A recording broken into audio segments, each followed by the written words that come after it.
Welcome to That's Vegetarian. I am your host, Karen Bukal. Today we are going to make a pear crisp. It's a great fall dish using fall fruits. You can also substitute in apples or add cranberries, and you can even use berries in the summer. It has a nice light topping. Let's get baking. The first step we're going to do is we're going to make our topping. The topping uses 1/8 cup of either vegan margarine or you can use butter. And to that, we are going to add 1/2 teaspoon of freshly ground nutmeg, a tablespoon of flax meal, a teaspoon of ground cinnamon, a cup of rolled oats, 1/2 cup of whole wheat flour, and 1/3 cup of brown sugar. I like lots of topping. You can use all this or a little bit less. It's up to you.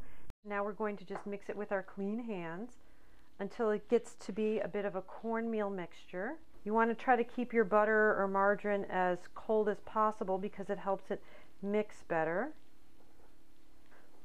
Okay, that feels pretty well combined. You don't see any clumps of butter.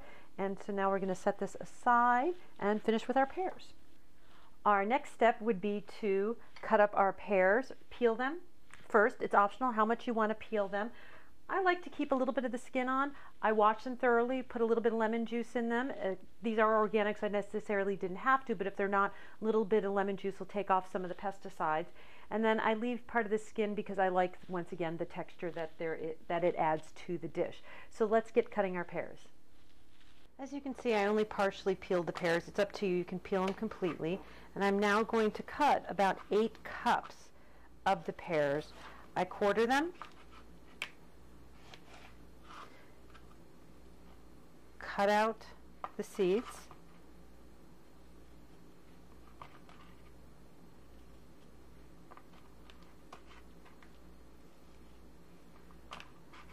and then simply slice them in maybe about 1/4 to 1/2 inch slices.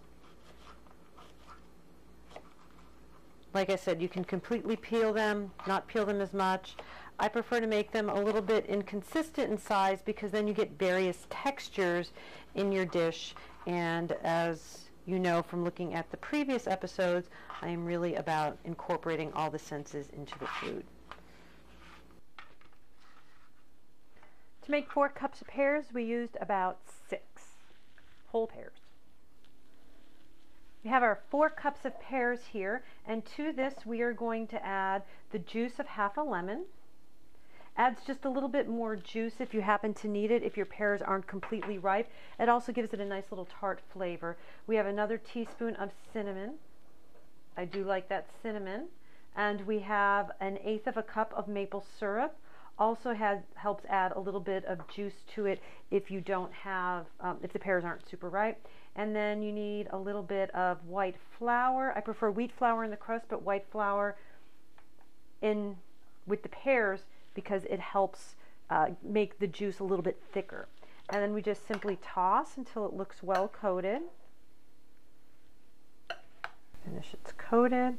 Now with this, you can either put it into smaller dishes or you can put it into one large dish. I like using smaller containers because then you can either individually give them to people. This one's a little bit big, or it's good for 2.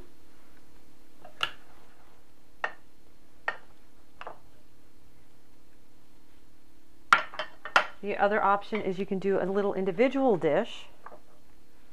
And so then you can just hand everyone their own little pear crisp. Now we're going to add the crumbly topping that we made.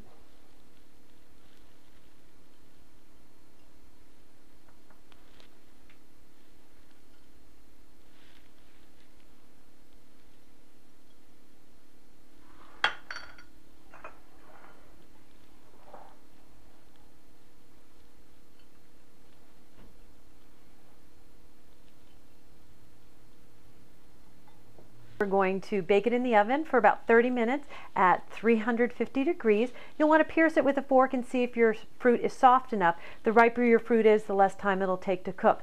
Let's put it in the oven.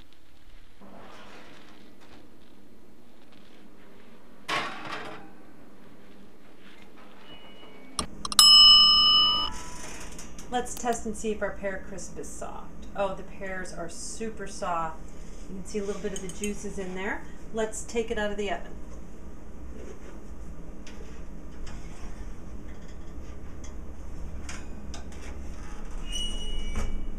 You would not believe how amazing this smells. The cinnamon, the nutmeg, you can even smell the clean, fresh topping that's not inundated with a lot of flour or a lot of butter or oil. You can substitute pumpkin pie spice if you don't have the cinnamon and the nutmeg. Why don't we take a taste?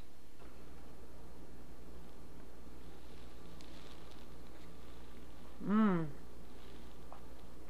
Juicy, hot,